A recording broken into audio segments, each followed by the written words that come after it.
Hello friends, welcome to back my channel. तो दोस्तों, इस वीडियो में हम सीखेंगे कि कैपिटल अकाउंट क्या होता है। तो देखिए, कैपिटल का अर्थ होता है पूंजी। तो दोस्तों, कोई भी छोटे से छोटा बिजनेस या बड़े से बड़ा बिजनेस हम बिना किसी कैपिटल के शुरू नहीं कर सकते। यानी कि आप जब कोई भी बिजनेस शुरू करते हो तो उसके लिए सबसे पहले हमें पूंजी की आवश्यकता होती है। तो कुल मिला के कैपिटल का अर्थ हुआ कि कोई भी व्यापार शुरू करने के लिए व्यापार में जब हम कोई पूंजी या कोई पैसा लेकर आते हैं तो उसे कैपिटल अकाउंट कहते हैं। मान लो मैंने एक बिजनेस स्टार्ट किया 10 लाख रुपए से। अब 10 लाख रुपए मेरे पास कहाँ से आए, जिसमें से मेरी जो खुद की सेविंग थी वो थी 5 लाख रुपया, और उसके अलावा जो मैंने बैंक से लोन लिया 4 लाख रुपया, और फिर मैंने अपने किसी जानने वाले से यहाँ पे कुछ 1 लाख रुपया लोन लिया। अब जब मैंने बिजनेस शुरू किया तो मैंने बिजनेस में जो अपनी जो पूंजी लगाई वो लगाई है 5 लाख रुपया। तो जो मैंने ये 5 लाख रुपये लगाए हैं तो ये मेरी कैपिटल अकाउंट कहलाएगी।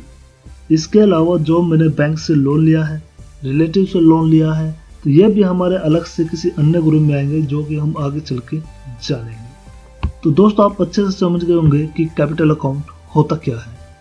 अब जानते हैं कि हमारे कैपिटल अकाउंट में कौन कौन से लेजर बनते हैं। तो देखिए, सबसे पहले जो कैपिटल अकाउंट में लेजर बनता है वो प्रोप्राइटर कैपिटल अकाउंट का बनता है। यानी कि जब कोई मालिक व्यापार में अपनी खुद की पूंजी लेके आता है तो वो जो अकाउंट बनता है वो प्रोप्राइटर कैपिटल का अकाउंट बनता है, जो कि हमारे कैपिटल अकाउंट के ग्रुप में आता है। दूसरा जो इसमें अकाउंट बनता है वो बनता है ड्राइंग्स का। तो देखिए, जब कोई व्यक्ति कोई व्यापार शुरू करता है तो उसके अपने भी खर्चे होते हैं, और जब वो अपने इन खर्चों के पैसे बिजनेस के पैसों से यूज करता है तो उसके लिए जो लेजर बनाया जाता है वो ड्राइंग्स का बनाया जाता है, जो कि कैपिटल के ग्रुप में आता है। इसके अलावा जो ओनर इनकम टैक्स पे करेगा वो हमारा कैपिटल ग्रुप में आएगा।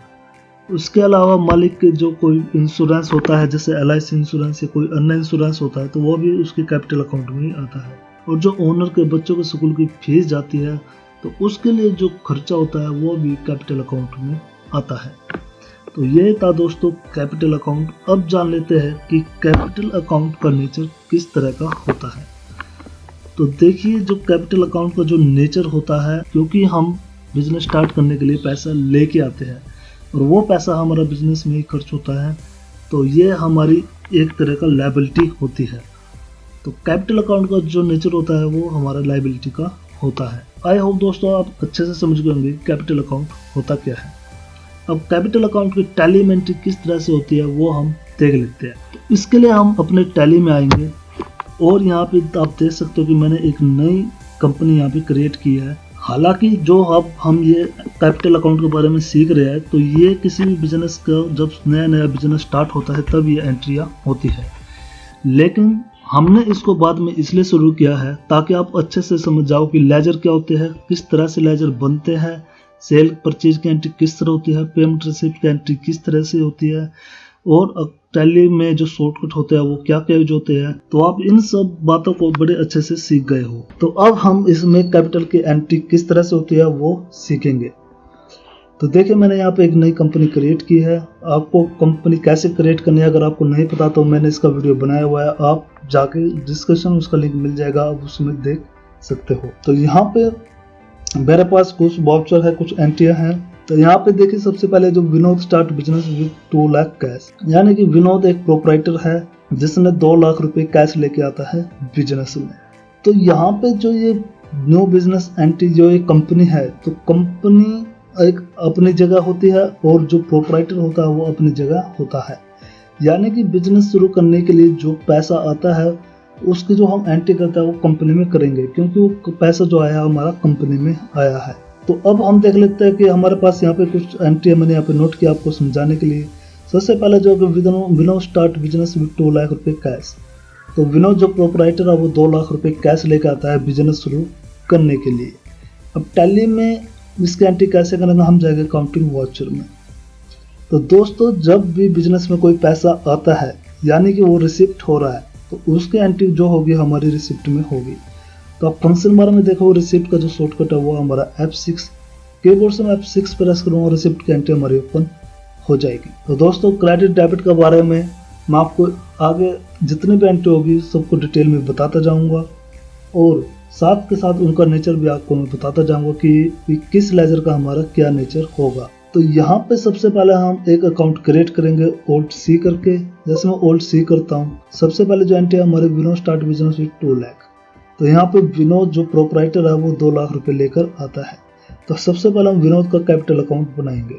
तो यहाँ पे हम क्रिएट करेंगे विनोद कैपिटल अकाउंट। जैसा कि हमने शुरू में सीखा था कि प्रोपराइटर कैपिटल अकाउंट यानी प्रोपराइटर जो है हमारा विनोद है, विनोद कैपिटल अकाउंट का हम एक यहाँ पे लेजर बनाएंगे। अब हर लेजर को हम ग्रुप में डालते हैं क्योंकि ये पूंजी लेकर आ रहा है और प्रोपराइटर पूंजी लेके आता है तो वो हमारा कैपिटल अकाउंट में जाता है। तो ये जो जाएगा हमारा कैपिटल अकाउंट में जाएगा। एंटर करेंगे, एंटर करेंगे, एंटर करेंगे। अगर आपके पास एड्रेस है तो आप एड्रेस डाल सकते हो, अदरवाइज इसको रहने दे सकते हो। एंटर करेंगे, एंटर करेंगे, एंटर करेंगे, एंटर करेंगे और एंटर करके इसको कर देंगे सेव। अब विनोद जो लाता है 2 लाख रुपया लेके आते हैं। तो यहाँ 2 लाख हम डालेंगे। अब डेबिट हमें किसको करना है, तो देखिए विनोद जो लेके आ रहा है 2 लाख रुपया वो लेके आ रहा है हमारे पास कैश, और कैश जो है हमारी संपत्ति है और जब संपत्ति हमारी बढ़ती है तो उसको हम करते हैं डेबिट। तो देखिए यहाँ पे कैश को हम कैश का जो आप देख सकते हो राइट में ऑलरेडी बना हुआ है। तो यहाँ पे कैश को करेंगे सेलेक्ट और करेंगे एंटर। नरेशन में आप यहाँ कुछ भी नरेशन डाल सकते हो। अब जान लेते हैं कि यह हमारा डेबिट और क्रेडिट किस हिसाब से हुआ है। तो देखिए दोस्तों, मैंने आपको पीछे बताया था कि विनोद जो कैपिटल अकाउंट का हमारा जो नेचर होता है वो नेचर होता है हमारा लायबिलिटी का, और कैश का जो नेचर होता है तो वो नेचर होता है हमारा असेट का, यानी कैश हमारी संपत्ति होती है। अब क्योंकि हमने इसको क्रेडिट किस लिए किया है, तो देखिए विनोद यहाँ पे जो पूंजी लेकर आ रहा है तो लायबिलिटी होती है और यहाँ पे हमारी लायबिलिटी बढ़ रही है, और जब भी लायबिलिटी बढ़ती है तो उसको हम क्रेडिट करते हैं। दूसरा, हमारा कैश यहाँ पे बढ़ रहा है क्योंकि बिजनेस में जो पैसा आ रहा है वो कैश के रूप में आ रहा है और कैश यहाँ पे बढ़ रहा है। कैश जो है हमारी संपत्ति है, और जब भी हमारी कोई संपत्ति या असेट बढ़ती है तो उसको हम डेबिट करते हैं। तो यानी हमारे इस नियम के अनुसार ये एंट्री बिल्कुल सही है। यहाँ पे एंटर करके इसको करेंगे सेव। चलते हैं हम दूसरी एंट्री पे। यहाँ पे विनोद स्टार्ट बिजनेस भी 50,000 कैश। तो यहाँ पे 50,000 रुपये कैश वो और लेके आता है किसी और डेट में। दोस्तों मैं यहाँ पे एक सारी एंट्री एक ही डेट में कर रहा हूँ। यहाँ पे आपको डेट अलग अलग मिल सकती है क्योंकि हमारा फ्री वर्जन है, तो मैं अभी डेट यहाँ पे नहीं डाली है टाइम बचाने के लिए। तो सिंपली अब जब हमने विनोद कैपिटल का अकाउंट बना लिया है तो अब हम इसको दोबारा बनाने की जरूरत नहीं है। तो विनोद यहाँ पे फिर कैश लेकर आता है, तो विनोद को यहाँ पे फिर से हम क्रेडिट करेंगे क्योंकि ये लायबिलिटी और लायबिलिटी हमारी बढ़ रही है। इसी तरह से यहाँ पे जो कैश इस बार लेके आया वो 50,000 रुपये लेके आया है। 50,000 रुपये हम यहाँ पे डालेंगे, करेंगे एंटर। अब ये लेकर आया हमारे पास कैश, क्योंकि कैश हमारा बढ़ रहा है यानी असेस्ट हमारी बढ़ रही है। तो असेस्ट बढ़ेगी तो उसको करेंगे डेबिट, एंटर करेंगे, एंटर करेंगे और आप यहाँ कुछ भी नरेशन लिख सकते हो। अब देखिए पिछले एंट्री की तरह सेम एंट्री है कि विनोद यहाँ पे और भी कैश लेके आता है। कैपिटल हमारे लायबिलिटी होते हैं और लायबिलिटी जब हमारी बढ़ती है तो उसको करते हैं हम क्रेडिट, और यहाँ पे कैश यानी कि असेस्ट भी हमारी बढ़ रही है तो इसको करेंगे हम डेबिट। सिंपली एंटर करेंगे और एंटर करके इसको कर देंगे सेव। अब दोस्तों जैसे जैसे बिजनेस बढ़ता जाता है, शुरू होता जाता है, उसमें खर्चे बढ़ते जाते हैं। अब विनोद को और पैसे की जरूरत पड़ी है और विनोद यहाँ पे फिर से 20,000 रुपये कैश लेके आता है। अब हम फिर से एक एंट्री और करेंगे विनोद कैपिटल अकाउंट में। 20,000 रुपये वो और लेके आता है और यहाँ पे वो लेके आता है कैश में। एंटर करेंगे, एंटर करेंगे। अब विनोद क्योंकि हमारा लायबिलिटी है और लायबिलिटी हमारी बढ़ रही है तो इसलिए इसको करेंगे क्रेडिट, और कैश जो कि हमारी असेस्ट हो रहा है, असेस्ट हमारी बढ़ रही है तो उसको करेंगे डेबिट। एंटर करेंगे, एंटर करेंगे, एंटर करेंगे। तो दोस्तों इस तरह से हमारी कैपिटल की जो एंट्री है वो यहाँ पे हो जाएगी। अब हम वापस गेटवे ऑफ टैली पे जाएंगे और बैलेंस शीट पे जाकर देखेंगे कि इसका बैलेंस शीट पे क्या फर्क पड़ा है।